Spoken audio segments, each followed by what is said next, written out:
మా అనుభవాలు కొద్దిగా షార్ట్గా చెప్తాము.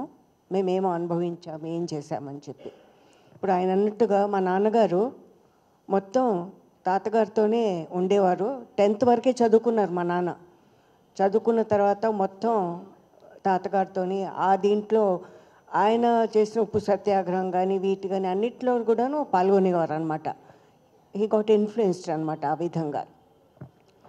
పోతే మా నాన్నగారు అంటే కొంత ఇప్పుడు ఏం చెప్తున్నంటే ఆ రోజుల్లో స్వాతంత్రం కొరకు ఎన్నో కుటుంబాలు అందరు కూడాను గాంధీ గారిని ఫాలో అయ్యి చేశారు. ఐఎమ్ సారీ, నేను కొంచెం మధ్య మధ్యలో తెలుగు కొంచెం ఇంగ్లీష్ పదాలు వాడుతూ ఉంటాను, నాకు కొంచెం అయితే అలాగే మా నాన్నగారు అమ్మగారు కూడా తాతగారితో పాటు ఉండటం కాకుండా ఆయన విధిలో ఆయన చేస్తున్నప్పుడు ఆ కాలంలో మన స్వతంత్ర పోరాటంలో మా నాన్నగారు అమ్మగారు కూడాను చాలా యాక్టివ్గా ఉండేవారు.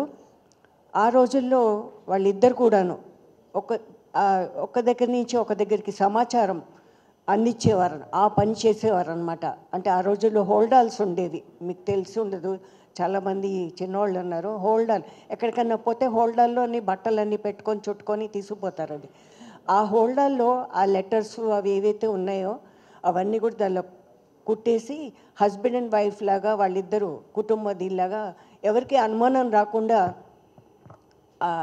స్వాతంత్ర పోరాటంలో పాల్గొనేవారు అనమాట యాక్టివ్గా. ఆ సమయంలో నేను 9 ఏళ్ళ అమ్మాయి, నేను పుట్టాను. నాకు 9 నెలలు, చాలా చిన్నదాన్ను. కానీ మా నాన్నగారు ఏం చేశారంటే, ఇప్పుడు వాళ్ళు వెళ్ళినప్పుడు సడన్గా ఏదైనా ఎప్పుడైనా బ్రిటిష్ వాళ్ళు అనుమానం వస్తే కాల్ చేయొచ్చు, ఆ విధంగా వాళ్ళు రిస్క్ తీసుకోకుండా ఉండడానికి నన్ను మా మేనమామ గారికి ఇచ్చి, నువ్వు కొంచెం చూసుకో బాబు మా అమ్మాయిని, ఒకవేళ మేము బతికుంటే వచ్చి తీసుకుంటాము అమ్మాయిని అని చెప్పారు. ఎలాగైతే మా నాన్నగారు వాళ్ళ మేనమామ గారి దగ్గర ఉన్నారో ఆ విధంగా నన్ను మా మేనమామ గారికి ఇచ్చేశారనమాట. నేను పుట్టింది అహ్మదాబాద్లో, ఎందుకంటే అప్పుడు సబర్మతి ఆశ్రమంలో అంతా ఉండేవారు కదా మా నాన్నగారు, కాబట్టి నేను పుట్టింది అహ్మదాబాద్లో. అలాగా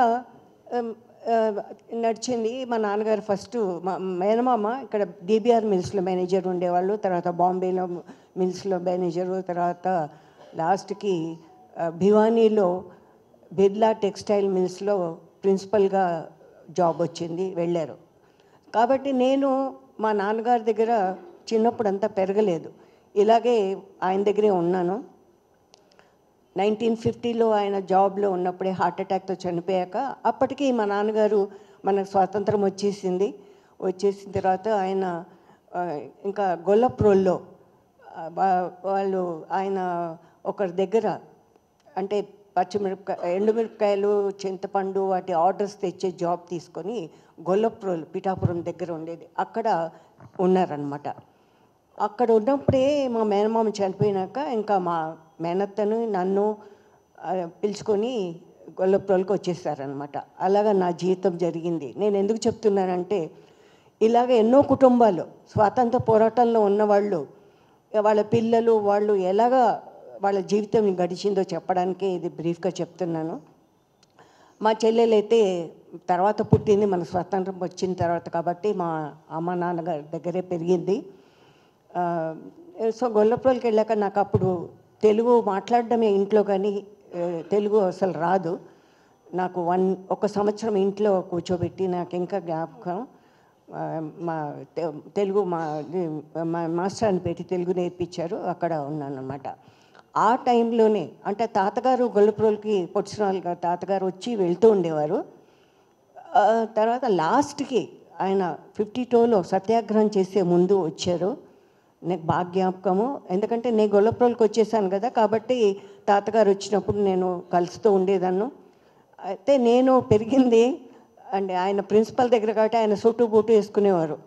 తాతగారు వస్తే గొల్లప్రోల్కి బజార్కి వెళ్దాం రామ్మ అంటే, నువ్వు సూటు బూటు వేసుకోవు, లుంగి కట్టుకొని ఏమి షర్ట్ వేసుకోకుండా ఉంటా, నేను రాను అని చెప్పి అనేదాన్ని, నాకు బాగా జ్ఞాపకం.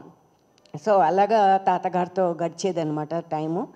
52లో ఆయన సత్యాగ్రహం చేసే ముందు మా నాన్నగారి దగ్గరికి ఎందుకు వచ్చారంటే, మొదటి నుంచి ఆయనతోనే ఉండారు కాబట్టి నేను చేసినప్పుడు ఎవరైనా బలవంతంగా నా సత్యాగ్రహాన్ని ఆటంకపరచవచ్చు, నువ్వు నాతోనే ఉండి నన్ను చూసుకోవాలి, నేను ఎన్ని రోజులు చేస్తానో తెలియదు, యూ హ్యావ్ టు కమ్ అని చెప్పారనమాట.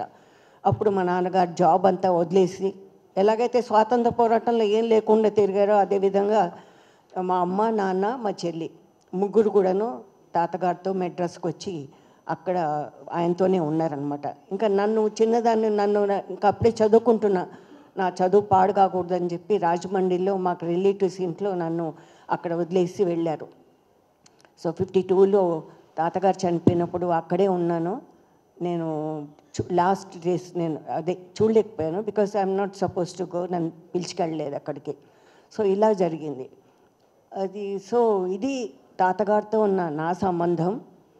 ఒక విధంగా లాస్ట్ డేస్లో ఐఎమ్ సో, మా చెల్లెలే చాలా లక్కీ, తను లాస్ట్ డేస్లో తను చూసింది అని నేను చాలా ఫీల్ అవుతూ ఉంటాను. I'm really happy that she could see అనమాట ఆయన్ని. ఒకటి లాస్ట్గా ఏంటంటే, ఎందుకంటే మా నాన్నగారు కూడా ఇప్పుడు మాకేమీ ఏం లేదు కదా, అంతా వదులుకొని చేశారు కదా. ఇంకా మళ్ళీ హైదరాబాద్కి 53లో వచ్చారు, ఏదో వ్యాపారాలు మొదలుపెట్టారు, నడిచింది ఏదో.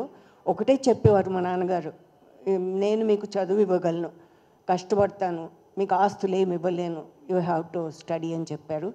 మేము నలుగురము, నేను, మా చెల్లి అనురాధ, తర్వాత మా తమ్ముడు, ఆయన పేరు శ్రీరాములే పెట్టాము, ఆఖరి చెల్లెలు గీత.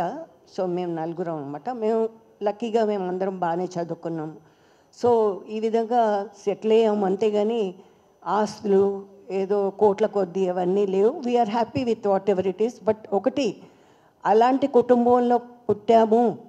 ఒకటేమో స్వాతంత్ర పోరాటంలో మా అమ్మ నాన్నగారు చేసింది చాలా గొప్ప విషయం, అలాగే ఎంతోమంది చేసి ఉంటారు. ఇంకొకటి, తాతగారి కుటుంబంలో మేము భాగంగా, మా తాతగారు పొట్టిస్వామి గారు అని చెప్పి చాలా గర్వంగా ఫీల్ అవుతూ ఉంటాము. మేము యూజువల్గా ఎవరికి చెప్పుకోము, ఏదో ఇలాగా పిలిచారు కాబట్టి వచ్చాము. సో అదనమాట. ఇంకొకటి జస్ట్ లాస్ట్ చెప్పదలుచుకుంది ఏంటంటే, తాతగారు ఈయన చెప్పారు అంటే భాషా ప్రయుక్త ఏదైతే స్టేట్స్ వచ్చాయో ఆయనే నాంది. That's what I'm saying. Telugu వాళ్ళ కోసం ఆయన చేశారు, ఫస్ట్ సెపరేట్ కావాలని చెప్పి మనకు వచ్చింది, ఆంధ్రప్రదేశ్ వచ్చింది. అఫ్కోర్స్ తర్వాత ఆంధ్ర తెలంగాణ విడిపోయింది, అది వేరు.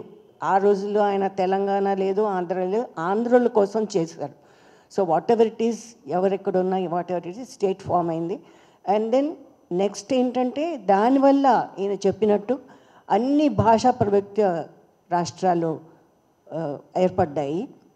సో దానికి మూలం మా తాతగారు అని చెప్పి వీ ఫీల్ వెరీ ప్రౌడ్ అని చెప్తున్నాను. ఇంకా ఇంతకన్నా నేనేం చెప్పేది ఏం లేదు. Thank you so much.